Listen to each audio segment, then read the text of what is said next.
Phoenix, the country is concerned, and thank you for joining us. Good to see you.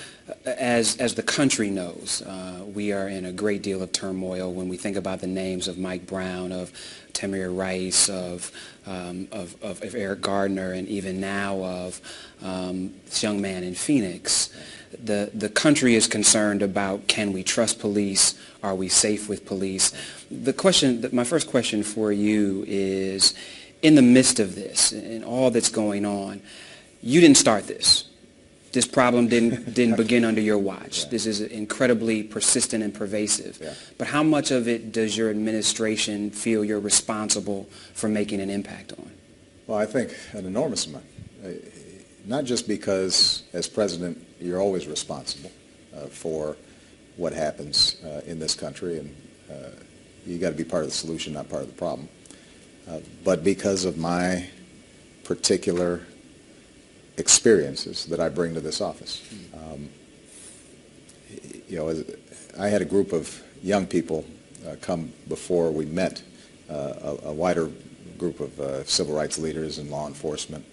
Most of them were somewhere between 18 and 25. Mm-hmm. A couple of them were from Ferguson. And when they described their own personal experiences of having been stopped for no reason, or having generated suspicion because they were in a community that supposedly they didn't belong, my mind went back to what it was like for me when I was 17, 18, 20. Mm-hmm. And as I told them, not only do I hear the pain and frustration of being subjected to that kind of constant suspicion, but part of the reason I got into politics was to figure out how can I bridge some of those gaps in understanding so that the larger country understands this is not just a black problem or a brown problem, this is an American problem. So we take this very seriously. Eric Holder obviously takes it seriously. He's got a similar set of stories and experiences he can share. And in some ways, we've made progress over the last 6 years on a wide range of criminal justice issues, making sure that we looked at how are drug laws being enforced, making sure that we're shifting how at least federal prosecutors think about the charges they bring against low-level drug offenders. And we've had some success. I mean, there's part of the reason why we've seen last year, for the first time in 40 years, the incarceration rate in federal prisons actually went down 10%, at the same time as crime was still going down 10%. And that showed we can have good policing and good law enforcement and be fair and be smart. But the fact is that what we've seen now on videotape, because it used to be folks would say, well, maybe blacks are exaggerating, maybe it was, some of these situations aren't what they describe. What we've now seen on television for everybody to see gives us an opportunity, I think, to finally have the kind of conversation that's been a long time coming. And with that conversation, I mean, I think JFK said that those that stand in the way of peaceful revolution make violent revolution inevitable. Right. And he wasn't talking about the states, but it's relevant now. Right. And so how necessary are the protests that we're seeing all over the country? Peaceful protesters, young protesters, angry, frustrated protesters. How necessary are they to the process of moving the ball, of the policy ball, the legislative ball? I think as long as they're peaceful, I think they're necessary. When they turn violent, then they're counterproductive. But we can admit that the vast majority of these protesters are not violent. Absolutely. And that's why I had them in the Oval Office, some of these folks who've been organizing these protests, because the old adage, power concedes nothing without a fight, I think that's true. But what's also true is that a country's conscience sometimes has to be triggered by some inconvenience, because I think a lot of people who saw the Eric Garner video are troubled, even if they haven't had that same experience themselves, even if they're not African American or Latino. I think there are a lot of good, well-meaning people. I think there are probably a lot of police officers who might have looked at that and said, that is a tragedy, what happened, and we've got to figure out what happened, how to bring an end to these kinds of tragedies. But then attention spans move on, right? There's the next thing. There's some international crisis. There's something that happens here. And change doesn't really occur. And the value of peaceful protests, activism, organizing, is it reminds the society this is not yet done. And part of what I said when we convened a meeting on Monday here at the White House was not only that I was announcing a task force that has to report in 90 days with specific concrete steps around training, around how we are equipping police, how we're holding police officers more accountable. Not only were we going to put more funding into some of the training and technology that can prevent these things from happening, but I'm going to stay on this. And not only am I going to stay on it, by virtue of this staying in the news because of some of these protests, hopefully the entire society says, let's finally try to make some real progress on this. Well, and progress means different things to different people. So there are those that want body cameras, there are those that want civilian review boards, and much of this is not a federal mandate. Most of it is not federal, but the federal government can have an influence. Well, we fund a lot of jurisdictions all across the country. And if we can identify best practices, then for us to be able to say, you need to adopt these best practices, and if you don't, then perhaps some of the funding that's available around some things that law enforcement cares about become less available. We're going to provide more to folks who are doing the right thing, and we're going to be investigating folks who are not doing the right thing. I think that becomes an important part of the leverage that we can exert. And does that happen through federal legislation, or does that happen through utilizing the DOJ as a tool? We saw Eric Holder in Cleveland yesterday, right. And the dissent decree and the supervision agreement, I think, was a good one, right. That said the city of Cleveland, here's what you've been doing wrong systemically, right. And now we're going to hold you accountable. Right. Is that going to become the rule, or does there ultimately have to be federal policy? Let's look at what the task force generates. I mean, I have confidence. We've got a police chief, we've got a criminologist, we've got civil rights leaders, we've got activists as part of this task force process. Let's see the specifics that they generate. But I will tell you that the Department of Justice already has authority. So in the Eric Gardner case, Eric Holder, I think properly said, we're going to initiate a civil rights investigation. The Cleveland case you just mentioned. We already have the ability to take a look. Now, the standards at a federal level are higher, and there's so many local municipalities, local police departments, that doing it at the local level, doing it at the state level is going to be a lot more effective, because to bring federal cases, it's a high bar. It's got to be not just something that happened where there's some questions. There's got to be a sense that maybe justice has not been served by the existing process at the state and local levels. But I think that everybody should feel confident that this Justice Department is taking this very seriously, has taken it very seriously.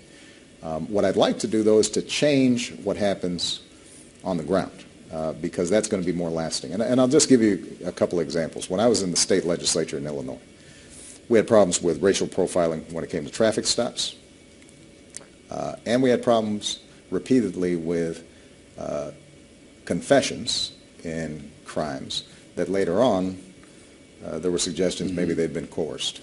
So two of the things I'm most proud of was passing a law requiring videotaping of interrogations, so that my argument was this protected the police as well as the accused, because there's not going to be any question. If they confessed, it's all there on tape. If they didn't, then the suggestion that they did is not going to make sense either.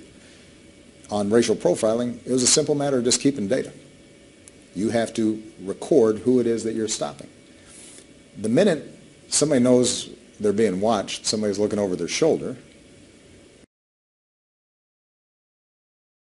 then they're a little more intentional about, is this a legitimate stop? is this a stop that I'm making because somebody's really breaking the law, or because I just don't like the looks of the person who's driving through this neighborhood? And what we saw was not only that a reduction in the disparity on traffic stops, but my argument again to the police department was, this will make you a more effective police force, because instead of wasting your time with folks who shouldn't be stopped, you can focus on the folks who should be stopped. And one of the things that I want us to make sure we understand is that communities of color need good law enforcement. Mm-hmm. I mean, there's a lot of crime, and one of the things that we talked about on Monday here was, you got young people who end up getting caught between police that they don't trust and folks on the streets who are trying to rough them up. And they should have confidence that the police are on their side. And if they have that confidence, then the police are going to have an easier time doing their job. And they're more likely to come home safe. But when they don't have that confidence, right. And we're seeing that with young people Absolutely. all over the country. Right. There are a lot of people that in many cases don't think that you've been aggressive enough Mm-hmm. in talking about the numbers of African American men that are overwhelmingly shot versus white men. Are there ever times when the responsibilities and obligations of president get in the way of how you want to respond as a human? Well, sometimes people's concerns are not based on fact, because if you look at after what happened with Michael Brown, if you looked at what happened after Trayvon, if you look at the decision after Eric Garner, I'm being pretty explicit about my concern, and being pretty explicit about the fact that this is a systemic problem, that black folks and Latinos and others are not just making this up. I describe it in very personal terms.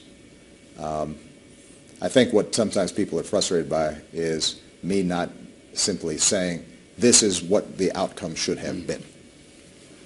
And that I cannot do institutionally. It is my Justice Department that is investigating these cases. And part of the rule of law is that I'm not putting my thumb on the scale of justice. And it could compromise investigations if it appeared that I was trying to steer to a particular outcome. So I'm sure that there's some folks who just want me to say, in such and such a case, this is what I think should have happened, and if I had been on a grand jury, this is what I would have said, and so forth and so on. And I'll leave it to people to speculate on what I'm saying to myself or Michelle when we're alone at night. But what I can say is that this country is at its best when everybody is being treated fairly. We have a history and a legacy of people not being treated fairly in all kinds of walks of life. It is particularly important for people to feel like they're being treated fairly by law enforcement and police, because the consequences when they're not treated fairly can be deadly. And I've said it before, the vast majority of law enforcement officers are doing a really tough job, and most of them are doing it well and are trying to do the right thing. But a combination of bad training in some cases, a combination in some cases of departments that really are not trying to root out biases or tolerate sloppy police work,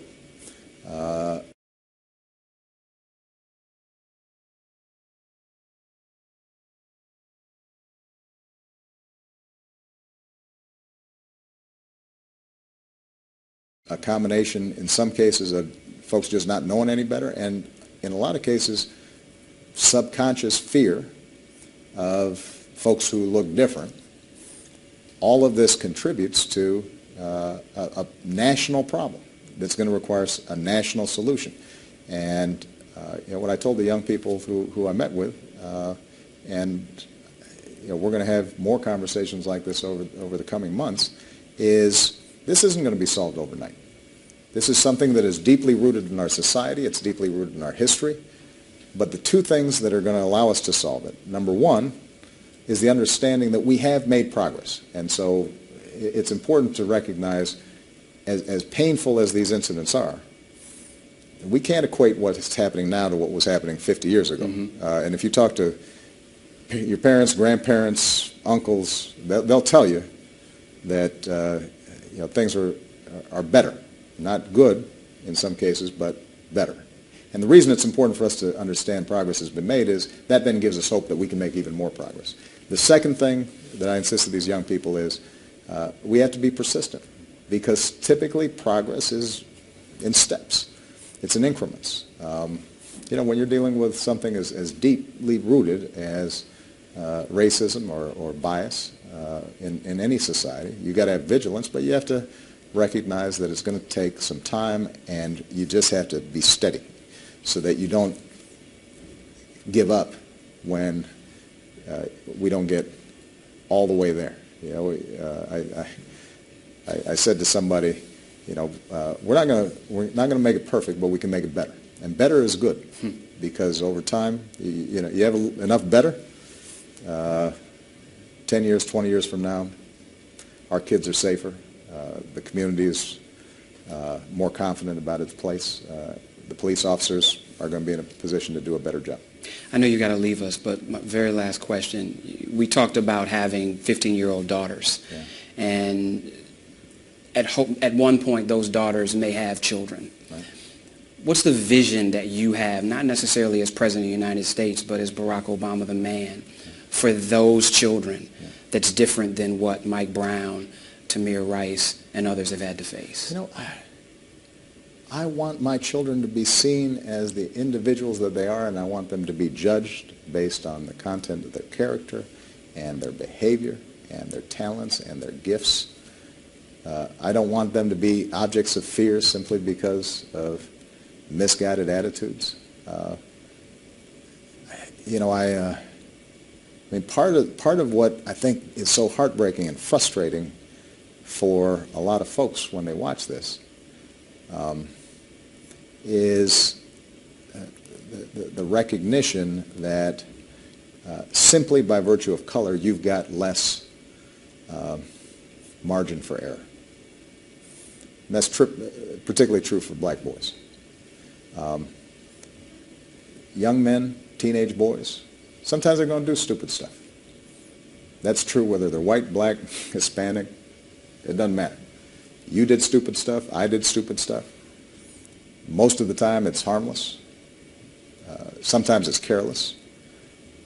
And then we grow and we progress and we become, hopefully, solid citizens and men who are contributing to our society. And so it's not simply that we want to make sure that the perfect young man is treated okay. We also want a boy who's a boy, or a young man who maybe is a little confused, maybe makes a mistake. We want them to be given the same benefit of the doubt as any other man would, or any other boy would be given. And that, I think, is going to be the test of whether or not our society and our law enforcement and our schools are operating the way they should be. Because this doesn't just begin on the streets. I mean, we've been working with the Department of Education on the fact that you've got black kindergartners being kicked out of school, suspended and expelled, at significantly higher rates. Now, if there's only so much harm a 4 or a 5-year-old can be doing. By nature, they are disruptive. And if we're already making judgments at that early age in a school system, then what can we expect when those kids get older? And they're on the street. And they're on the street. And that's the attitude, the mindset that we've got to change. And as I said before, I think it is changing. The good news is that when you look at who these protesters are, they're not all black. Right. You've got, when you talk to the white friends of your daughter or my daughter, they've got a better attitude and a clearer mindset and a greater set of empathy, a greater empathy for what's going on. And I think each successive generation, as it gets more understanding, more familiarity, more comfort with people of other races and other cultures, then some of this dissipates. But we can't just wait for that process to happen on its own. It also requires policy changes. It requires training. It requires specific steps by police departments starting from the top in order to change some of these mindsets. And we know what works. I mean, there are police departments that do a better job and police departments that do a worse job. So I guess the answer to your question is pretty simple. I want my grandsons to be treated like anybody else's grandsons. If they're messing up, I think they should be corrected. They'll first be corrected by me or their mother or their father. But I don't want them to be subjected to the kind of constant bias that makes them feel as if this is not their home and that they're not safe in their own neighborhoods or that they cannot trust the institutions that are put in place supposedly to serve and protect them. And I think that can be achieved. It's interesting having conversations with a lot of white staffers and friends of mine just over the last several days as these issues have come up. I think there's a clear understanding that there's a problem here. I don't get a sense that this society is simply ignoring this or suggesting this is not a problem. I think people also recognize that police officers do have a tough job, that in some cases it's a very dangerous job, and they've got to sometimes make split-second decisions. But I think they also recognize that there is, as I said before, less margin for error for African American or Latino youth. And they recognize that's a problem. And we need to build on those better angels in our society and try to come up with practical solutions. Now's not the time for just rhetoric. Now's not the time for a lot of conversations, which sometimes people call for.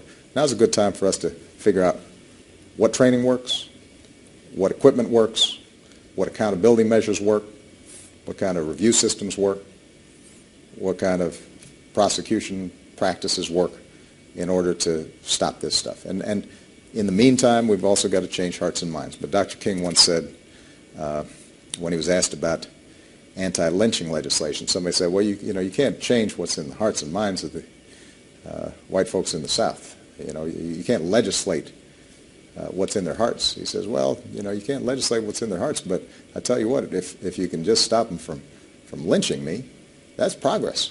That's a pretty good thing. And over time, hearts and minds catch up with laws. Yeah, that's been the history of progress in this country. So I think the biggest message I want to give to all your viewers is this is not only personal for me because of who I am and who Michelle is and who our families members are and what our experiences are, but as president, I consider this to be one of the most important issues we face, because America works when everybody feels as if they are being treated fairly and that they've got a fair shot. And whenever we are unified in trying to uphold our ideals, then this country can't be stopped. And when we are divided and people feel as if those ideals are being betrayed, that holds us back in every aspect of life. And I'm confident we're going to be able to make progress. Well, I appreciate the time, Mr. President. Thank you so much.